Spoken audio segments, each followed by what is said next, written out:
Hi అండి, అందరూ ఎలా ఉన్నారు? నేను చాలా బాగున్నాను. మీరు కూడా బాగుండాలని మనస్ఫూర్తిగా కోరుకుంటున్నాను.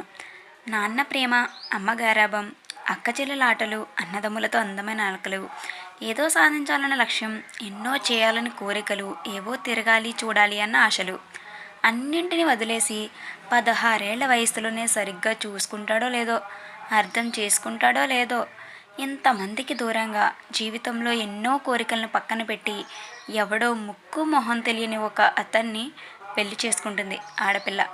అన్ని చేసిన ఆమెకి అన్నీ వదులుకొని ఏ హామీ లేకుండానే తన జీవితాన్ని ఒక మగాడి చేతిలో పెడితే, అన్నింటినీ వదులుకున్న ఆమెకి కోరికలంటూ ఏముంటాయి? భర్త జీవితంలో ఒక్కసారైనా నీకేం కావాలి అని అడిగితే అంతకన్నా ఆమె ఏం ఆశిస్తుంది చెప్పండి? పుట్టింటి వాళ్ళు వచ్చి మా అమ్మాయిని మా ఇంటికి పంపిస్తారా అని అడిగినప్పుడు అత్తమామలు ఒక్క మాట, త్వరగా పంపించండి, మా కోడలు లేకపోతే మా ఇల్లు బోసిపోతుంది అని ఒక్క మాట వరుసకైనా అంటే తన బిడ్డ అత్తింట్లో ఎలా ఉంటుందో అని భయపడే ఆ తల్లిదండ్రులు అమ్మా నాన్నలాంటి అత్తమామలు దొరికారని పొంగిపోరా?